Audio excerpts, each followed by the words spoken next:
வணக்கம் நண்பர்களே. NEET examination இந்தியாவில் இருக்கக்கூடிய மெடிக்கல் கோர்சஸ்க்கான all India level entrance examination. இந்த நீட் எக்ஸாமினேஷன் பொறுத்த வரைக்கும் இதை இம்ப்ளிமெண்ட் பண்ண காலத்துலேருந்து தமிழ்நாட்டில் நிறைய ப்ரொட்டஸ்ட் இருந்திருக்கு. இது நம்ம எல்லாருக்குமே நல்லா தெரியும். ஒரு சில மாணவர்கள் இந்த ஸ்டூடெண்ட்ஸ் பார்த்தீங்கன்னா உச்சக்கட்ட நிலைக்கு போய் சூசைடே பண்ணியிருக்காங்க. ஒரு சில நாட்களுக்கு முன்னாடி ஒரு மாணவர் ஒருத்தர் இதே மாதிரி சூசைட் பண்ணிக்கிட்டார் அப்படின்னு நியூஸ் வந்துச்சு. இப்போ ஒரு மாணவி மதுரை மாவட்டத்தை சேர்ந்தவங்க அவங்க இப்போ சூசைட் பண்ணிக்கிட்டாங்கன்னு ஒரு நியூஸ் வருது. இந்த நீட் எக்ஸாமினேஷன் எடுத்துட்டாலே ரொம்ப ஒரு கான்ட்ரவர்ஷியலான எக்ஸாமினேஷனாக இருக்குது. நிறைய பேர் இந்த எக்ஸாமினேஷனை எதிர்க்கிறாங்க. ஏன் இதை எதிர்க்கிறாங்க அப்படின்றது ஒரு முக்கிய காரணம் என்னென்னா, இது மெயினாக ஒரு எலைட் கிளாஸில் வரக்கூடிய ஸ்டூடெண்ட்ஸ், மெயினாக அர்பன் பேக்ரவுண்ட், இந்த சிட்டியில் இருக்கக்கூடிய ஸ்டூடெண்ட்ஸ், இவங்களுக்கு ஃபேவரபுளாக இருக்குது.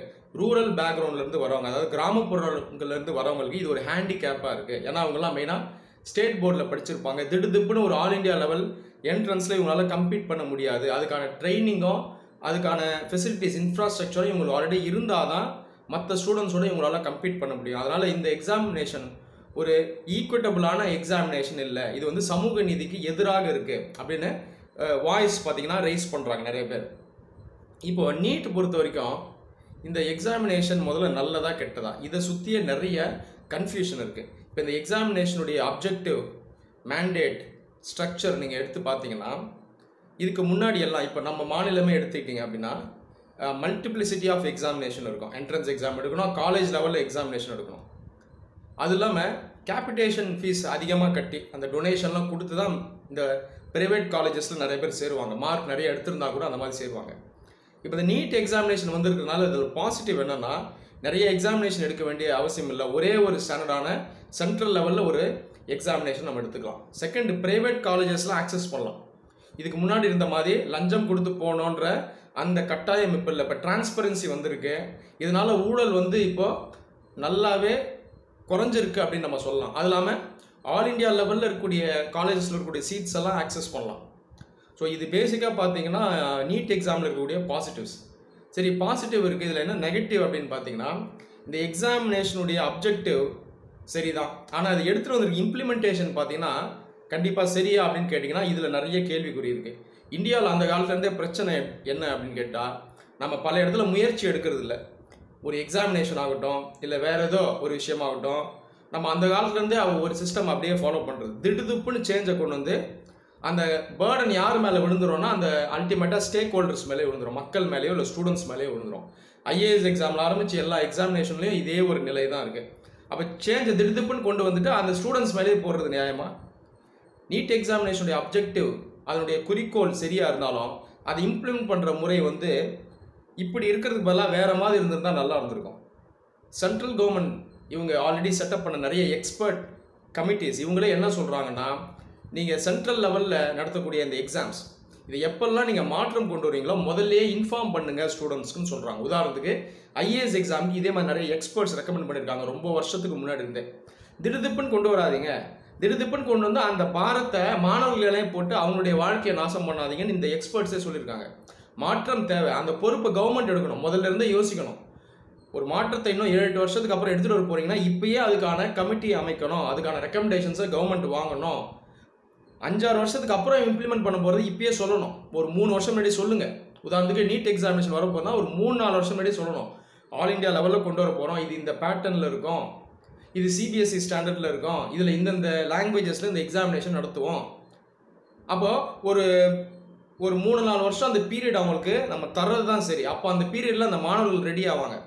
அது ரெடி ஆகிறதுக்கான அந்த ஃபெசிலிட்டிஸும் கவர்மெண்ட் தரணும். உதாரணத்துக்கு கோச்சிங் சென்டர்ஸ் ஆரம்பிக்கணும், அவங்களுக்கான அந்த ரிசோர்ஸ் மெட்டீரியல் இதெல்லாமே கவர்மெண்ட் அவங்களுக்கு வந்து ஏற்பாடு செஞ்சு தரணும். இந்த மாதிரி பண்ணும்பொழுது கால அவகாசம் கொடுத்து இந்த மாதிரி எக்ஸாமினேஷனை கொண்டு வந்தால் எல்லாராலையும் கம்ப்ளீட் பண்ண முடியும். உதாரணத்துக்கு ரூரல் ஸ்டூடெண்ட்ஸ்னாலையும் கம்ப்ளீட் பண்ண முடியும். இதுதான் நம்ம கவனிக்கணும். அப்போ திடுப்புன்னு இந்த மாதிரி மாற்றங்களை கொண்டு வரும்போது ஒரு சமநிலை இல்லாமல் போகுது. இந்த காரணனால தான் மெயினாக இந்த கிராமப்புறங்களில் வரக்கூடிய மாணவர்கள்லாம் சூசைட் பண்ணுறாங்க. ஏன்னா அவங்களுக்கு பார்த்தீங்கன்னா அது மிகப்பெரிய ஒரு ஆம்பிஷன், அது அவங்களுக்கு வாழ்க்கையே இதுதான். அப்படி இருக்கும்போது அவங்க என்ன நினைக்கிறாங்கன்னா, இப்போ இந்த எக்ஸாமினேஷன் நம்ம ஒரு ஹேண்டிகேப் ஆகிடுச்சு, நம்மளால் கிளியர் பண்ண முடியாது அப்படின்ற ஒரு கேள்விக்குறி வரும் பொழுது அவங்களுக்கு ஆல்ரெடி ப்ரெஷர் இருக்கும், ஃபேமிலி சைட்லேருந்து ப்ரெஷர் இருக்கும். அப்படி இருக்கும்போது இந்த ஒரு எக்ஸ்ட்ரீம் ஸ்டெப்பை அவங்க எடுத்துடுறாங்க. இந்த மாதிரி சூசைட்ஸை நம்ம பார்க்கும்போது ஒட்டுமொத்த சமுதாயமாக நம்ம எல்லாருமே இதை பார்த்து தலைகுனியம் அப்படின்னே நான் சொல்லுவேன். இப்போ இந்த நீட் எக்ஸாமினேஷனை தாண்டி இந்தியாவில் இருக்கக்கூடிய மெடிக்கல் எஜுகேஷன், அது இல்லாமல் ஹெல்த் கேரில் இருக்கக்கூடிய பிரச்சனை என்ன? அந்த காலத்துலேருந்து இன்வெஸ்ட்மெண்ட் ரொம்ப ரொம்ப கம்மி. இன்வெஸ்ட்மெண்ட் நம்ம பண்ணுறதே இல்லை. வல்லரசுன்னு நம்மளை சொல்கிறோம். ஆனால் இந்தியாவில் போதுமான அளவு மெடிக்கல் காலேஜ் கிடையாது, டாக்டர்ஸும் கிடையாது. இந்தியாவில் அப்ராக்சிமேட்டாக 1400 பேருக்கு ஒரு டாக்டர் தான் இருக்காங்க. வேர்ல்டு ஹெல்த் ஆர்கனைசேஷன் என்ன சொல்லுது? குறைஞ்சது 1000 பேருக்கு ஒரு டாக்டர் இருக்கணும்னு சொல்கிறாங்க. இப்போ தமிழ்நாடு, டெல்லி போன்ற ஒரு சில ஸ்டேட்ஸில் வந்து ஓரளவுக்கு இந்த டாக்டர்ஸுடைய ஸ்ட்ரென்த் இருக்கே தவிர ஒட்டு மொத்தமாக இந்தியாவில் பார்த்தீங்கன்னா இந்த ரேஷியோ ரொம்ப ரொம்ப கம்மி. அதுவும் நார்த் இந்தியாவில் நீங்கள் வந்து சத்தீஸ்கர், பீகார் இங்கெல்லாம் பார்த்தீங்கன்னா ரொம்ப ரொம்ப கம்மியாக இருக்குது. அப்போ இந்த ஒரு நிலை தான் இந்தியாவில் இருக்குது. மெடிக்கல் இன்ஃப்ராஸ்ட்ரக்சர், இதில் இருக்கக்கூடிய மேன் பவர், டாக்டர், நர்சஸ்லாம் இந்தியாவில் ரொம்ப ரொம்ப கம்மி. 3000 வருஷம் முன்னாடியே மெடிசினில் நம்ம முன்னோடியாக இருந்தோம். சரக்கா, சுஷ்ரதா இவங்கெல்லாம் இருந்தாங்க, சர்ஜரிலாம் பண்ணாங்க. ஆனால் இன்றைக்கி இந்த மாதிரி ஒரு அவல நிலை இருக்குது. ஒரு சாபக்கேடாகவே ஆயிடுச்சு அப்படின்னே நம்ம சொல்லணும். ஒரு நாட்டு நேசிக்கிற ஒருத்தங்க ஒத்துக்கணும் இந்தியாவில் இருக்கக்கூடிய ஒரு வீக்னஸை. இந்த மாதிரி ஒரு நிலை தான் இருக்குது. ஒரு மெடிக்கல் காலேஜ் ஆரம்பிக்கிறதுக்கு அரௌண்ட் ஒரு 400 கோடி 500 கோடி ரூபா ஆகுது. இந்த அளவுக்கு செலவு பண்ணி மெடிக்கல் காலேஜஸ் ஸ்டார்ட் பண்ணுறாங்க. ஒரு டாக்டர் ட்ரெயின் பண்ணுறதுக்கும் லேக்ஸ் ஆஃப் ருபீஸ் ஆகுது. இந்த அளவுக்கு இதில் செலவு வந்து உள்ளே இருக்குது. அப்போ இந்த மெடிக்கல் எஜுகேஷன் அப்படின்றதே பார்த்தீங்கன்னா ஒரு காஸ்ட்லி அஃபேராக இருக்குது. இந்த காரணத்தால் அதில் ஹெவியாக காம்படிஷன் இருக்குது. அப்போது யாரால் நிறைய மார்க் வாங்க முடியுதோ, ஒருவேளை மார்க் வாங்க முடியல அப்படின்னா யார் ப்ரைவேட் செக்டரில் போய் அதிகமாக ஃபீஸ் கொடுத்து கேபிடேஷன் ஃபீஸை கொடுத்து யாரால் சேர முடியுது, அவங்க தான் டாக்டர்ஸ் ஆகிறாங்க. உண்மையாலே மக்களுக்கு சேவை செய்யணும், அவங்களுக்கு நாம் வந்து ஹெல்த் கேரை கொண்டு போனோம் அப்படின்னு நினைக்கக்கூடிய மாணவர்களுக்கு இது எட்டாக்கனியாகவே போயிடுது. கடைசி வரைக்கும் இந்த கனவு வந்து நிறைவேறாமையே போயிடுது. இப்போ இந்த நீட் எக்ஸாமினேஷனே நம்ம எடுத்துப்போமே. இப்போ இதுக்குள்ளே பார்த்தீங்கன்னா என்ன பிரச்சனைனா, இதுக்குள்ளேயும் ஓரளவு மார்க்ஸ் நம்ம எடுத்துருக்கணும் அதிகமாக. ஓகே, மார்க்ஸ் அதிகம் எடுக்கணும் அப்படின்னு சொல்கிறது நல்லது. மெரிட் பேசிஸில் செலெக்ஷன் பண்ணுறது நல்லது. அதுவும் மெடிக்கல் எஜுகேஷன் பார்த்தீங்கன்னா ரொம்ப கிரிட்டிக்கல், ரொம்ப குரூஷியல். இதில் வந்து கண்டிப்பாக ஓரளவு மார்க்ஸ் எடுத்தவங்க தான் நம்ம எடுக்க முடியும். ஏன்னா அவங்க அந்த ஸ்டூடெண்ட்ஸ்க்கு தான் அந்த கேப்பபிலிட்டி இருக்கும், அவங்களால தான் டாக்டர்ஸாக ஆக முடியும். இன்னொரு கேள்வி என்னென்னா, இதுக்கு முன்னாடி நீட்டுக்கு முன்னாடி இருந்த அந்த சிஸ்டமே நம்ம எடுத்துப்போமே. காலேஜ் லெவலில் அவங்க என்ட்ரன்ஸ் எக்ஸாம் எடுப்பாங்க. இதில் கூட என்ன பிரச்சனை? 99 மார்க் எடுக்கணும், இல்லை 98 மார்க் எடுக்கணும் ஸ்கூலில். அப்போ தான் டாக்டர் ஆக முடியும், அந்த கோர்ஸ்லேயே சேர முடியும். இந்த ஒரு நிலை தேவையா?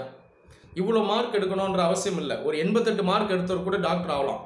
88 மார்க் ஒருத்தர் எடுக்கிறார், அதான் 88% எடுக்கிறாருன்னா அதுவே நல்ல மார்க் தான். அவராலேயே மெடிக்கல் எஜுகேஷனை சக்ஸஸ்ஃபுல்லாக முடிக்க முடியும். இந்த மாதிரி மாணவர்களுக்கு வாய்ப்பு இல்லாமல் போது கடைசியில் அவங்கெல்லாம் இன்ஜினியரிங் இல்லை வேறு ஏதாவது இன்னொரு டிபார்ட்மெண்ட்டில் சேர்ந்துருவாங்க. இந்த ஒரு நிலை இந்தியாவில் இருக்குது. அப்போது ஓவராலாக மெடிக்கல் சீட்ஸை இன்க்ரீஸ் பண்ணணும், மெடிக்கல் காலேஜஸை இன்க்ரீஸ் பண்ணணும். நீங்கள் இப்போ அமெரிக்கா போன்ற நாடுகள் எடுத்துட்டிங்கன்னா அங்கெல்லாம் சின்ன சின்ன பில்டிங்ஸ்லேயே, அதாவது இந்தியாவில் இருக்க அளவு பிரம்மாண்டமாலாம் இன்ஃப்ராஸ்ட்ரக்சர் இருக்காது. ஏக்கர் கணக்கில் பில்டிங் கட்டி காலேஜ் கட்டிலாம் நடத்த மாட்டாங்க. சின்ன இடத்துலையே மெடிக்கல் டீச்சிங் ஃபெசிலிட்டிஸ் இருக்கும். அங்கேயே டாக்டர்ஸ் உருவாக்குவாங்க. அங்கே அவங்க கற்றுக்கக்கூடிய அந்த நாலேஜ், அவங்க அந்த ட்ரைனிங் பார்த்திங்கன்னா எல்லாம் அட்வான்ஸ்டாக இருக்கும். அப்போது ஒரு சின்ன இடத்துலையே லிமிட்டட் இன்ஃப்ராஸ்ட்ரக்சர் வச்சு ஹை குவாலிட்டி எஜுகேஷன் அவங்க ஆஃபர் பண்ணுறாங்க. வல்லரசு நாடு அமெரிக்கா. நாம் என்ன பண்ணுறோம்னா பிரம்மாண்டத்தை எதிர்பார்க்குறோம். மிகப்பெரிய காலேஜை கட்டணும், கேம்பஸை கட்டணும், பில்டிங் எழுப்பணும்.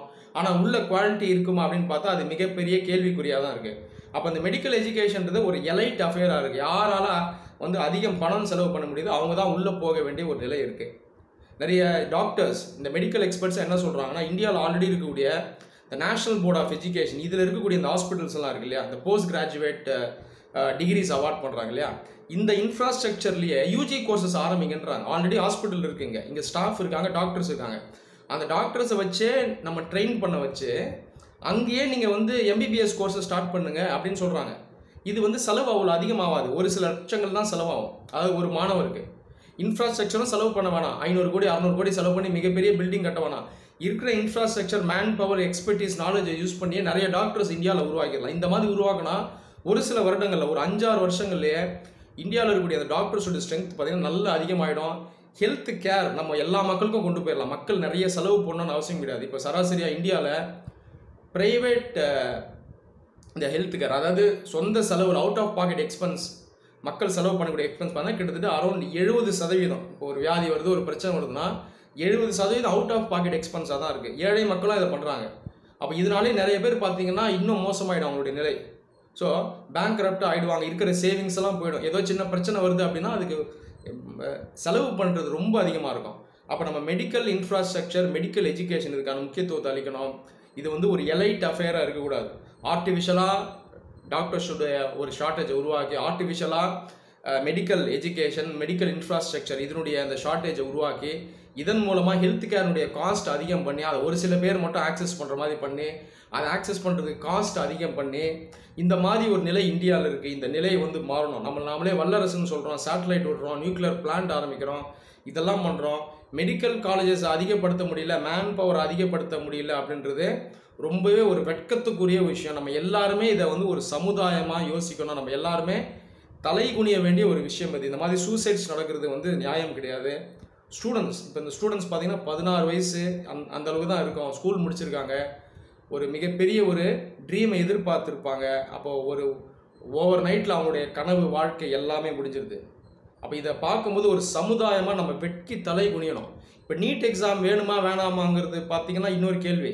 இப்போ அதை தான் எல்லாரும் சண்டை போட்டுட்ருக்கோம். நீட் எக்ஸாமினேஷனை தாண்டி நான் சொல்கிறது மாதிரி மெடிக்கல் இன்ஃப்ராஸ்ட்ரக்சரில் ஹெவியாக இன்வெஸ்ட் பண்ணணும், அதிகமாக டாக்டர்ஸ் உருவாக்கணும். இதை பண்ணிட்டா இந்த காம்படிஷன் ஃபஸ்ட்டு இருக்காது, இந்த பிரச்சனை, இந்த சூசைட்லாம் இருக்குது, நிறைய சீட்ஸ் உருவாக்கிடலாம். அப்போ ஸ்டூடெண்ட்ஸ்க்கு ஈஸியாக ஆக்சசபிள் ஆகிற மாதிரி இருக்கும் அது. அப்போ இந்த மாதிரி ஒரு நிலை வரும்பொழுது கிராமப்புற மாணவர்கள் இவங்களுக்கும் இந்த சீட்ஸ் கிடைக்கும், இவங்களும் நிறைய பார்த்திங்கன்னா டாக்டர்ஸ் ஆகலாம். அப்போ இது வந்து ஒரு அர்பன் எலைட் அஃபேராக மட்டும் இருக்காது, இது எல்லாரும் ஆக்சஸ் பண்ணக்கூடிய ஒரு விஷயம் மாறிடும். இதுக்கான முயற்சியை அரசு கண்டிப்பாக எடுக்கணும். இந்த முயற்சிக்கு பார்த்திங்கன்னா மக்களும் அவங்களுடைய பங்களிப்பும் அதில் இருக்குது. முடிஞ்ச வரைக்கும் மக்கள் பார்த்திங்கன்னா கவர்மெண்ட் ஹாஸ்பிட்டலுக்கு போகணும். ஸோ நாம் நிறைய பேர் யூஸ் பண்ணுறதில்ல மெடிக்கல் இன்ஃப்ராஸ்ட்ரக்சரை. கவர்மெண்ட் ஹாஸ்பிட்டல் போனால் தான் அந்த டிமாண்ட் அதிகமாகும், அப்போ தான் கவர்மெண்ட் இதில் ஸ்பெண்ட் பண்ணுவாங்க. அப்போ எப்போ டிமாண்ட் இருக்குது அப்போ தான் சப்ளை வரும். நாமளும் இதை செய்கிறதில்ல, குற்றம் நம்ம மேலேயும் இருக்குது. கவர்மெண்ட் ஸ்கூல்லேயும் இந்த மாதிரி தான், நம்ம சேர்க்கறது இல்லை கவர்மெண்ட் ஸ்கூலில். அப்போ நம்ம பிள்ளைகளை சேர்க்கணும், அப்போ தான் அதில் டிமாண்ட் உருவாகும், அப்போ தான் கவர்மெண்ட் அதில் ஸ்பெண்ட் பண்ணணும், நம்மளால் லாபி பண்ண முடியும் கவர்மெண்ட்டோட சேர்ந்து. அப்போது இந்த படிப்பாகட்டும் இல்லை மருத்துவம் ஆகட்டும், இது வந்து அனைவருக்கும் போய் செல்லக்கூடியதாக இருக்கணும். அப்போ இதற்கான முயற்சியை அரசு எடுக்கணும், இதில் மக்களுடைய பங்களிப்பும் இருக்கணும். இதை பற்றி நம்ம கண்டிப்பாக சிந்திச்சாலும், ஒரு அறிவு சார்ந்த சமூகம் அப்படின்னு நம்மளை சொல்கிறோம். ஆனால் இந்த மாதிரி ஒரு அவலம், ஒரு சாபக்கேடு இருக்குது, இது வந்து நீடிச்சிருக்கக்கூடாது. இதில் ஒரு மாற்றம் கண்டிப்பாக தேவை. எந்த அளவுக்கு சீக்கிரம் இந்த மாற்றம் வருதோ அந்த அளவுக்கு எல்லாருக்குமே நல்லது. நன்றி.